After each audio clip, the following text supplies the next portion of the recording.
వసంతవల్లరి వీణులతో వీక్షించండి. వసంతవల్లరికి స్వాగతం. ఈనాటి వసంతవల్లరిలో మీరు వినబోయే కథ రచన శ్రీ శ్రీరాజ్. కథ పేరు నీటి బిందువు. వినండి. శ్రీ శ్రీరాజ్ గారు రచించిన కథ నీటి బిందువు.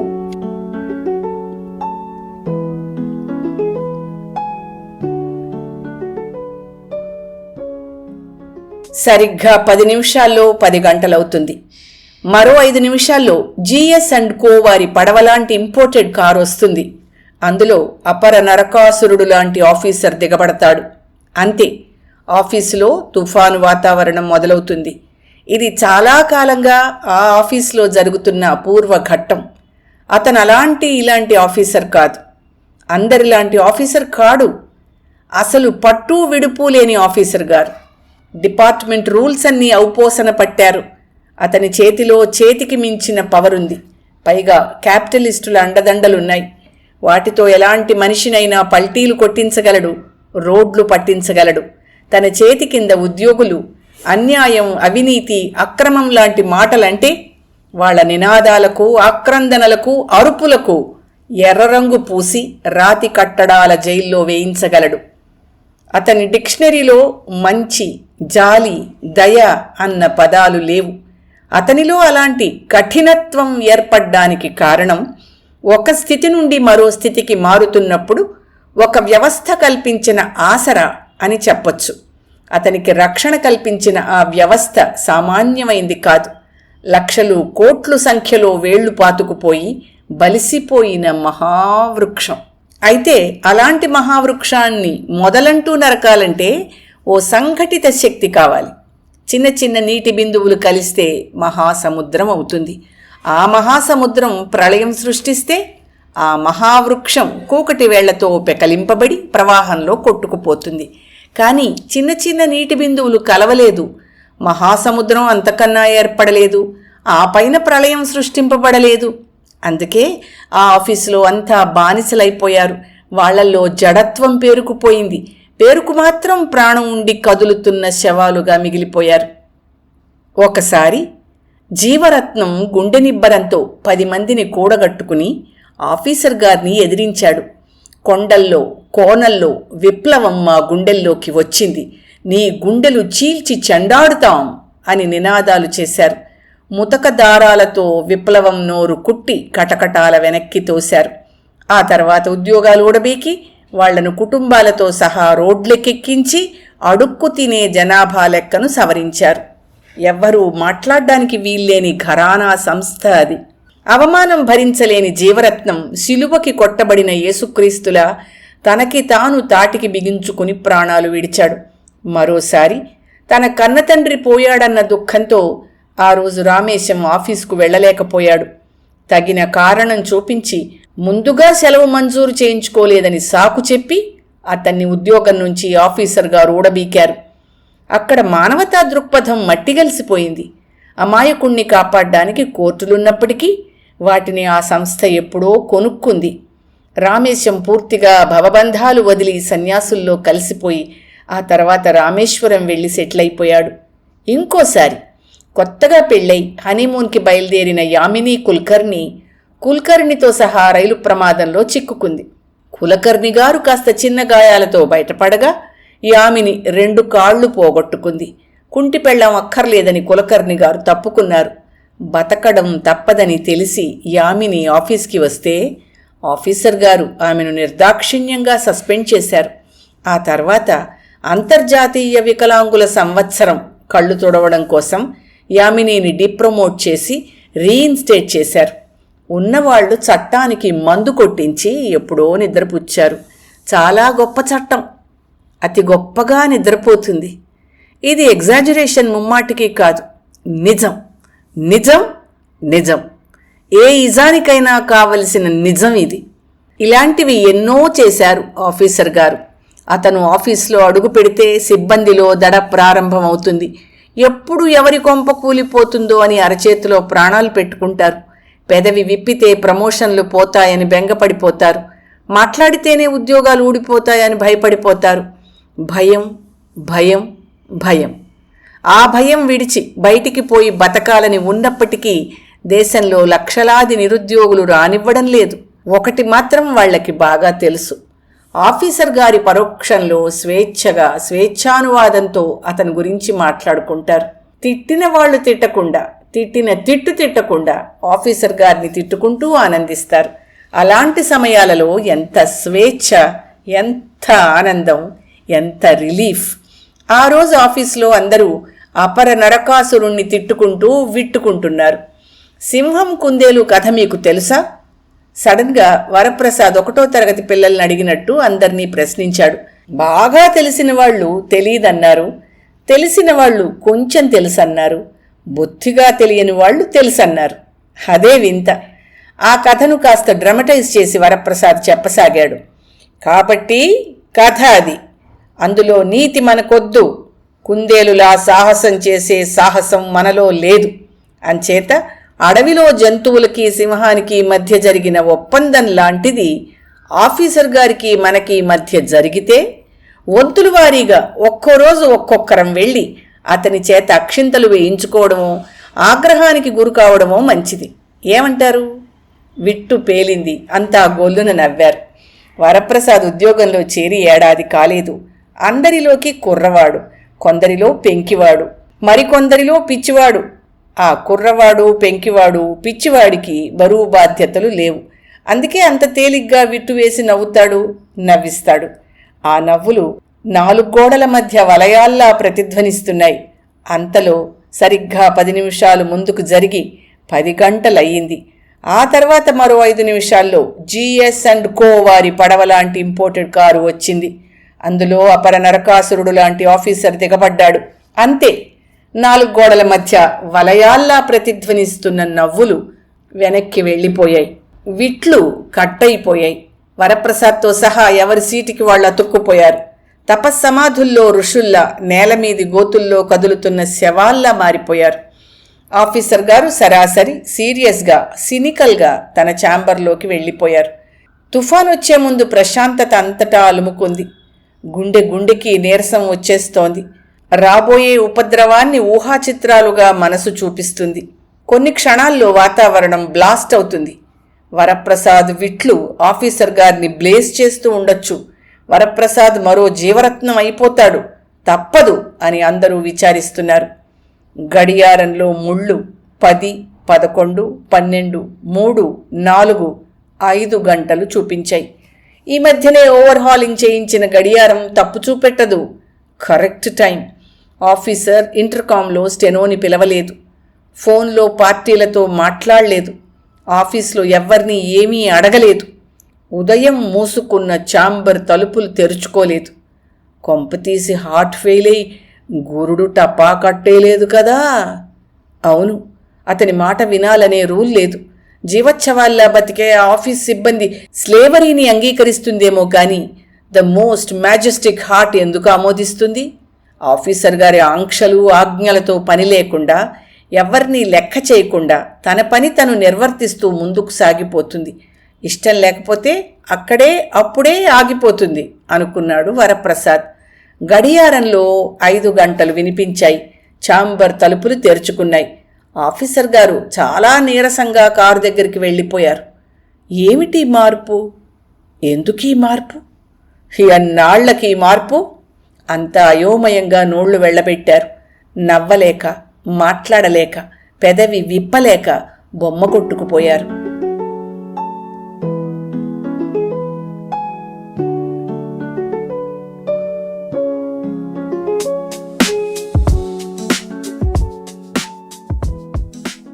ఆఫీసర్ గారికి కూడా అందరిలా ఓ పేరుంది. ఆ పేరుతో ఆఫీసులో పిలవడానికి ఎవ్వరూ సాహసించకపోయినా బయట పెద్దవాళ్ల సర్కిల్స్లో, బంధువుల్లో అతన్ని రాజేంద్ర అని పిలుస్తారు. అతని వయస్సు 40 సంవత్సరాలకి చేరలేదు. అతనికి ఓ మనస్సుంది.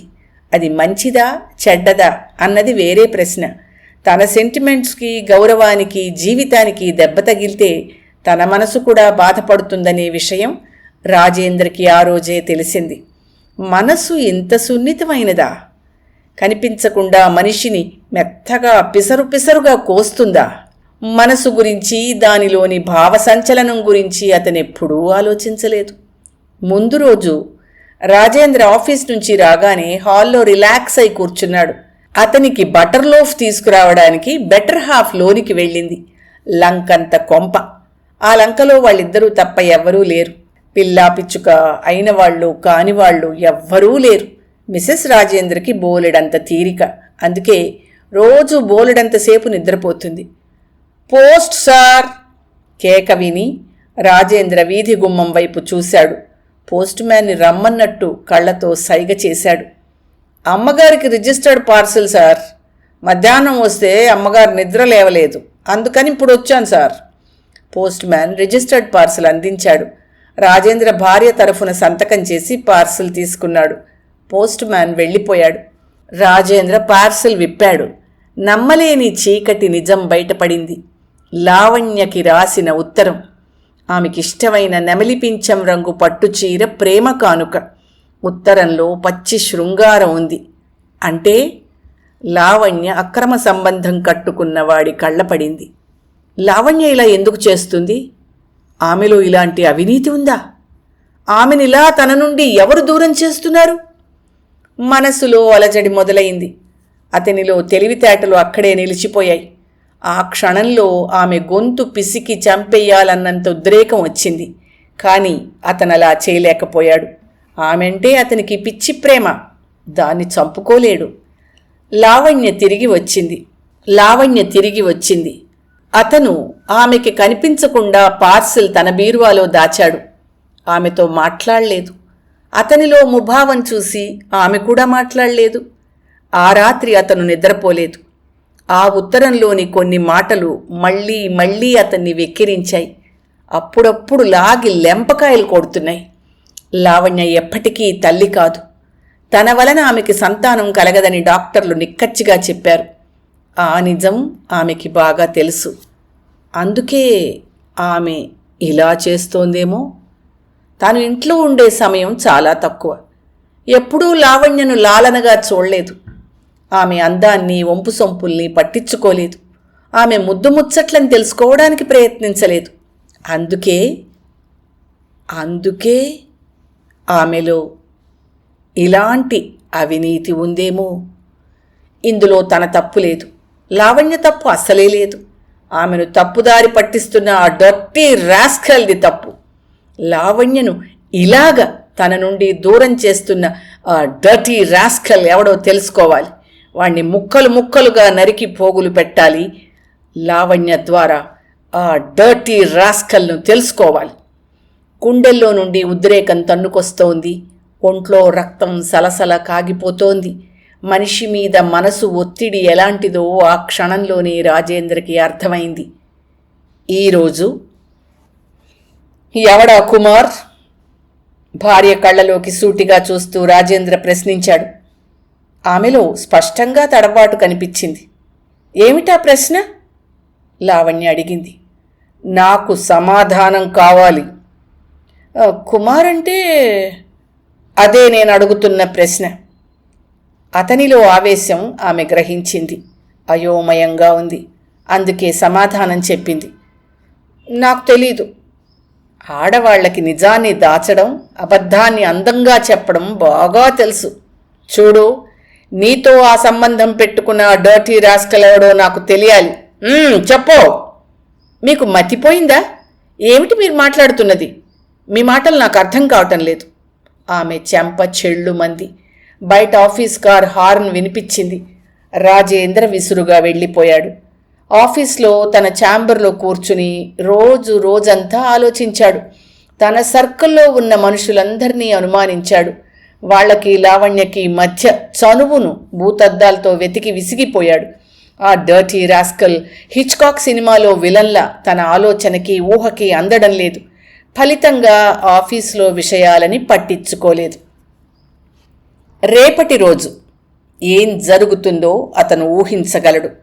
తనకి నిజం తెలిసిపోయిందని ఆ డర్టీ రాస్కల్తో లావణ్య చెప్తుంది. వాడు ఆలోచించి పథకం వేస్తాడు. ఓ రోజున ఇంట్లో నగా నట్రా పట్టుకుని వాడి వెంట వెళ్ళిపోతుంది. అవమానం, అవమానం, అవమానం. తను సొసైటీలో అవమానంతో తలెత్తుకు తిరగలేడు. లావణ్య కోసం పోలీస్ కంప్లైంట్ ఇచ్చి అందరిలో మరీ చులకన కాలేడు. అంతకన్నా లావణ్య చచ్చిపోయిందనుకుంటే సరిపోతుంది. కానీ తను అలా అనుకోలేడు. ఆమె కనిపించకపోతే తను బతకలేడు. జీవితంలో ఊహించని మలుపు సుళ్ళు తిరుగుతోంది. ఆ భార్యాభర్తల మధ్య చాలాసార్లు ఘర్షణ జరిగింది. ఎంత ప్రయత్నం చేసినా తనకి కావలసిన సమాధానం దొరకడం లేదు రాజేంద్రకి. ప్రతిసారి లావణ్య కన్నీరే సమాధానం అవుతోంది. లావణ్య, ఆ డర్టీ రాస్కల్ బతకడానికి వీల్లేదు. వాణ్ణి చంపితే గాని నా కసి తీరదు. మనిద్దరి మధ్య అశాంతిని తెచ్చినవాడు ఉండకూడదు. ప్లీజ్ చెప్పు. నిన్ను నేను చంపుకోలేను. నా మాట నమ్ము.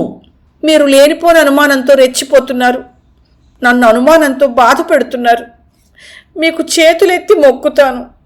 నాకెవ్వరితోనూ ఎలాంటి సంబంధము లేదు. నన్ను నమ్మండి. మళ్ళీ ఏడుపు, కన్నీళ్ల ప్రమాణాలు. అంతా నటన. ఆ కళ్లల్లో నీళ్లు గ్లిజరిన్వి. నిజం బయటపడే వరకు నిన్ను నేను నమ్మను. రాజేంద్ర బెదిరించాడు, సాధించాడు, శాసించాడు. ఎందరినో గుప్పెట్లో ఉంచి తన చెప్పు చేతల్లో నడిపించగల రాజేంద్రకి లావణ్యను అదుపులో పెట్టడం ఏమంత కష్టమైన విషయం కాదు. ఆమె పేరుతో వచ్చే ఉత్తరాలని తనకే ఇమ్మని పోస్ట్ మ్యాన్తో చెప్పాడు. ఆ ఇంటికి వచ్చే పోయే మనుషుల్ని కనిపెట్టమని తోటమాలికి చెప్పాడు. లావణ్య స్నేహితుల మీద ఓ కన్ను వేసి ఉంచాడు. ఆ రోజు రాజేంద్ర ఇంటికి ఫోన్ చేశాడు. జవాబు లేదు. దాదాపు అరగంట సేపు రిసీవర్ పట్టుకున్నాడు. No reply. వెంటనే ఇంటికి వెళ్ళాడు. లావణ్య ఇంట్లో లేదు. తోటమాలిని అడిగితే ఎవరో అబ్బాయితో లావణ్య వెళ్ళినట్టు చెప్పాడు. ఇంట్లోకి అడుగు పెడుతున్న లావణ్య భర్తని చూసి గతుక్కుమంది. మళ్లీ ఘర్షణ మొదలైంది. ఆమె చెప్పే అబద్ధపు నిజాన్ని అతను వినలేకపోయాడు. ఆమె మీద చేయి చేసుకున్నాడు. ఆమె మొండి వైఖరి అతణ్ణి రాక్షసుడుగా మారుస్తోంది. లావణ్య బయటకు వెళ్లకుండా చాలా కట్టుదిట్టాలు చేశాడు రాజేంద్ర. అతను ఆఫీస్కి వెళ్ళలేదు. తల భారంగా పట్టుకుని హాల్లో కూర్చున్నాడు. చాలాసేపటి నుంచి ఫోన్ మోగుతోంది. అతనిలో ఓ ఆలోచన తలెత్తింది. ఆ సమయంలో తను ఇంట్లో ఉండడని తెలిసి ఆ డర్టీ రాస్కెల్ ఫోన్ చేస్తున్నాడేమో. వెంటనే రాజేంద్ర రిసీవర్ అందుకున్నాడు. Dear Lavanya, I'm sorry. మీ ఆయన మన మీద పెద్ద క్రైమ్ బ్రాంచ్ వేశాడు. అందుకే రాలేకపోతున్నాను. వీలు చూసుకుని నువ్వే నన్ను కలుసుకో లావణ్య. ఇటు నుంచి జవాబు లేకపోయేసరికి ఆ డర్టీ రాస్కెల్కి అనుమానం కలిగి వెంటనే డిస్కనెక్ట్ చేశాడు. వెంటనే రాజేంద్ర టెలిఫోన్ ఎక్స్చేంజ్కి రింగ్ చేసి ఆ డర్టీ రాస్కెల్ అడ్రస్ తెలుసుకోవాలని ప్రయత్నం చేశాడు. కానీ వాళ్ళు రిగ్రెట్ చెప్పారు. ప్రతి క్షణం అతనిలో మెంటల్ టెన్షన్ ఎక్కువవుతోంది. అతనికి లావణ్యకి మధ్య దూరం పెరుగుతోంది. రాజేంద్ర పూర్తిగా ఆఫీస్ విషయాల్ని పట్టించుకోవడం మానుకున్నాడు. నెల రోజులు తిరిగాయి. ఆఫీసర్ గారి దూషణ భూషణ తిరస్కారాలకు దొరకడం లేదు. బానిసత్వం లేని మనిషి ఎంత స్వేచ్ఛగా నవ్వగలడో వాళ్ళు అనుభవంతో తెలుసుకున్నారు. రాజేంద్రకి పోస్ట్ మ్యాన్ ఉత్తరం ఇచ్చాడు. ఆ డర్టీ రాస్కెల్ లావణ్యకి రాశాడు. అందులో 3 వాక్యాలు మించి లేవు. డియర్, నువ్వు రాసిన ఉత్తరం అందింది. నీకోసం నా ప్రాణమైనా ఇస్తాను. నువ్వు కోరినట్టు మనం దూరంగా పారిపోదాం. ఇట్లు నీ. ఆ డర్టీ రాస్కెల్ పేరు చదవడానికి అతను మనసు అంగీకరించలేదు. కోపంగా ఉత్తరాన్ని నలిపేశాడు. వేసిన సంకెళ్లని తెంచుకుని వాడితో లావణ్య లేచిపోతుంది. తనతో బంధం తెంచుకోవడానికి ఆమె సిద్ధపడుతుంది. గట్లు తెంచుకుని పరుగులు తీసే ప్రవాహానికి అడ్డు వేయాలంటే నిర్దుష్టమైన ఓ నిర్ణయం తీసుకోవాలి. వెంటనే రాజేంద్ర హెడ్ ఆఫీస్కి ఫోన్ చేసి దూరంగా ఉన్న ఆఫీస్కి తనని బదిలీ చేయమని అడిగాడు. అప్పటికప్పుడే ఫోన్ ఆర్డర్స్ ఇమ్మని ప్రాధేయపడ్డాడు. ఆ రాత్రికి రాత్రి లావణ్యతో సహా రాజేంద్ర ఆ ఊరును, ఆ ఆఫీస్ను, ఆ డర్టీ రాస్కల్ని విడిచి దూరంగా వెళ్ళిపోయాడు. అంతవరకు గుక్క తిప్పుకోకుండా కథ చెప్పిన అతను ఒక్క క్షణం ఆగాడు. క్లాస్లో ఆఫీసర్ ట్రైనీస్ అంతా అతని వైపే చూస్తున్నారు. డియర్ స్టూడెంట్స్, ఆ విధంగా అపర నరకాసురుడు లాంటి రాజేంద్ర పీడ ఆఫీస్కి వదిలింది. మనసు మీద దెబ్బ వేస్తే ఎలాంటి రాక్షసుడైనా ఓడిపోతాడు. ఈ కథలో నిజానికి లావణ్య ఎలాంటి తప్పు చేయలేదు. లావణ్యతో అక్రమ సంబంధం ఉన్న డర్టీ రాస్కేల్ పాత్ర కేవలం కల్పితం. ఆ ఆఫీస్లో పనిచేసే ఓ కుర్రోడు, పెంకివాడు, పిచ్చివాడు అయిన ఓ గుమాస్తా తన కల్పనతో రాజేంద్రను దెబ్బకొట్టాడు. ఏ మారణాయుధాలు కలిగించనంతటి హింసకు గురిచేశాడు. పూర్వం దేవుడు అవతారాలు ఎత్తి ప్రజలను హింసించే రాక్షసుల్ని చంపేవాడు. అలా చంపడం తప్పు కాదట. పైగా ఆ దేవుణ్ణి నెత్తిన పెట్టుకుని పూజించేవారట. ఈ కథలో అదే న్యాయాన్ని ఎందుకు అన్వయించుకోకూడదు? అఫ్కోర్స్ రాజేంద్ర పీడ వదిలించుకోవడానికి లావణ్యకు అన్యాయం చెయ్యక తప్పలేదు. మంచి కోసం కొందరు అమాయకులు బలికాక తప్పదు. కుర్ర గుమాస్తా చేసింది తప్పు కాదేమో. మై డియర్ ఫ్రెండ్స్, నీటి బిందువు సామాన్యమైనది కాదు. అది ఒక కన్నీటి బిందువు కావచ్చు. ఆ కన్నీటిలో సుఖం, సంతోషం, దుఃఖం, ఆవేశం ఎన్నో ఎన్నో మిళితమై ఉన్నాయి. అది ఎలాంటి ప్రళయాన్నైనా సృష్టించగలదు. ఇది సత్యం, జీవిత పాఠం. మీ కొత్త జీవితంలో మార్గదర్శకం కాగలదని నమ్ముతున్నాను. Wish you all the best in your career. ఆ కథ చెప్పడంలో గల అతని ఆంతర్యాన్ని ట్రైనీస్ పసిగట్టారు. అక్కడ సీనియర్ ఇన్స్ట్రక్టర్గా వ్యవహరింపబడుతున్న వరప్రసాద్ తెల్ల వెంట్రుకల్ని సరిచేసుకుంటూ క్లాస్ రూమ్ అవతలికి వెళ్ళిపోయాడు. వరండాలో ముందుకి కదులుతున్న అతను మహాజ్ఞానిలా ఆఫీసర్ ట్రైనీస్కి కనిపించాడు.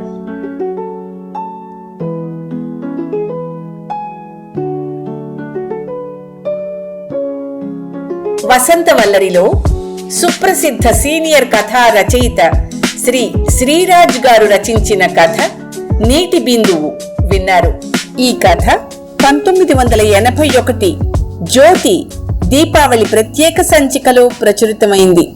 వసంతవల్లరిలో ఇవాల్టి కార్యక్రమం మీకు నచ్చిందని ఆశిస్తున్నాను. అందుకే లైక్ చేసి మీ మిత్రులకు, బంధువులకు లింక్ను షేర్ చేసి మీ అమూల్యమైన అభిప్రాయాన్ని నాకు కామెంట్ బాక్స్లో తెలియచేయమని, వసంతవల్లరికి సబ్స్క్రైబ్ చేయమని విన్నవించుకుంటూ మీ వసంతలక్ష్మి అయ్యగారికి సెలవు. మరి థ్యాంక్ యూ. వసంతవల్లరి మిత్రులు, శ్రేయోభిలాషులు, వీక్షకులు, శ్రోతలు అందరికీ ఒక విజ్ఞప్తి.